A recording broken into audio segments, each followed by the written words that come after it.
Vote পরবর্তী হিংসার অভিযোগ পেয়ে ডোমকলের বাগডাঙ্গায় এলেন মুর্শিদাবাদ লোকসভা কেন্দ্রের সিপিআইএম প্রার্থী মোহাম্মদ সেলিম। শনিবার সন্ধ্যায় বাগডাঙ্গা হাটে ক্ষতিগ্রস্ত সবজি ব্যবসায়ীদের সাথে দেখা করেন, তাদের হাতে তুলে দেন আর্থিক সাহায্য। উল্লেখ্য, গত 7ই মে শেষ হয়েছে মুর্শিদাবাদ লোকসভা কেন্দ্রের ভোট। তারপরে ভোট পরবর্তী হিংসার ঘটনা ঘটেছিল মুর্শিদাবাদের ডোমকল বাগডাঙ্গা সবজি হাটে। সেখানে 3টি সবজির দোকান পুড়িয়ে দেওয়ার অভিযোগ উঠেছিল তৃণমূল কর্মীদের ওপর। সেই অভিযোগ মানতে নারাজ তৃণমূল। তারপরেই ওই দোকানগুলি পরিদর্শনের পাশাপাশি দোকান মালিকদের সাথে দেখা করতে আসলেন মুর্শিদাবাদের লোকসভা কেন্দ্রের প্রার্থী মোহাম্মদ সেলিম। পাশাপাশি সেই সমস্ত দোকানদারদের হাতে কিছু আর্থিক সহযোগিতা তুলে দেন। এরা যারা ছোট ক্ষুদ্র ব্যবসায়ী, নিজেই চাষির কাছ থেকে হোক, পাইকারের কাছ থেকে হোক, মালপত্র নিয়ে এসে বিক্রি করে, হাটে বিক্রি করে। সব জায়গায় এরকম সবজির হাট আছে। আমি যখন পরে খবর পেলাম যে আগুন লেগেছে, মিডিয়াতে দেখলাম, এখানকার লোকজন, আমাদের পার্টির লোকরা খবর দিল। তো এটা খুবই দুর্ভাগ্যজনক। ভোটের সময় আমরা বলেছিলাম শান্তিতে ভোট হোক, শান্তির জন্য হোক। ভোটটা শান্তিতেই হয়েছে, লোকে শান্তিতেই ভোট দিয়েছে। জিন, ঘর বন্ধ, প্রেমে ব্যর্থ, বশীকরণ, বিচ্ছেদ, চাকরি, বিবাহ, ব্যবসা সহ সমস্ত সমস্যা সমাধানের জন্য যোগাযোগ করুন জাকারিয়া সাহেবের তৎক্ষণাৎ। যোগাযোগ নম্বর 9635448476।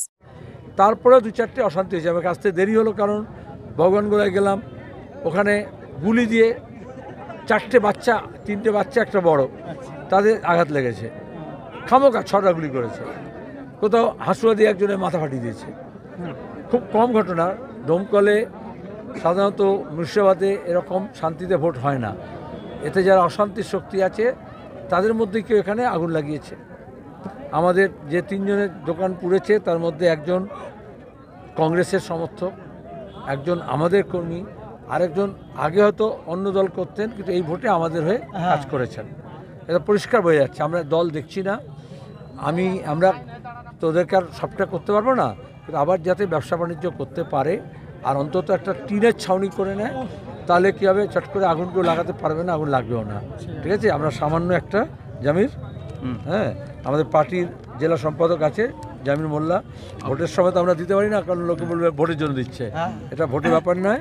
আমরা 10,000 করে টাকা 3 জনকে দিচ্ছি, যাতে আবার তোমরা নিজের মতো। এই তো মোজাম্মেল হক আর একজন। আমি তোমাদের মারফত বলবো, এই বহরমপুরে ভোট হয়ে যাবে। তারপরে দেখবে অনেক জায়গায় আমবাগানে, ভ্যাটে, নোংরা ফেলার জায়গায় সব বোমা ফেলে দেবে। আর বাচ্চারা, তাদের কারো হাত উড়ে যায়, পা উড়ে যায়, বল মনে করে, খেলনা মনে করে, অনেকে তুলে নিয়ে যায়।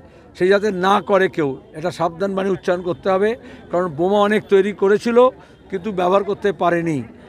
আজকে অস্ত্র উদ্ধারও হয়েছে, অস্ত্র সমেত ধরা পড়েছে তৃণমূলের লোক মিছিল থেকে। তাহলে ভোট হবে ইভিএম মেশিনে, সেখানে অস্ত্রের কী দরকার, সে বোমার কী দরকার? পুলিশকে বলবো সমস্ত বেআইনি অস্ত্র উদ্ধার করুক, আর সমস্ত বোমা উদ্ধার করুক, নিষ্ক্রিয় করুক, আর অপরাধীদের শাস্তি দিক।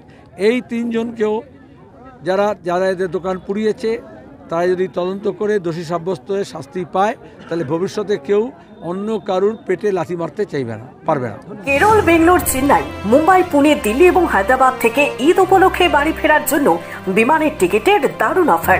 ট্রেন ও বিমান টিকিটের নির্ভরযোগ্য ও বিশ্বাসযোগ্য প্রতিষ্ঠান বাপি ট্রাভেলস। যোগাযোগ করতে কল অথবা হোয়াটসঅ্যাপ করুন 9775750808 অথবা 9775757508 এই নম্বরে।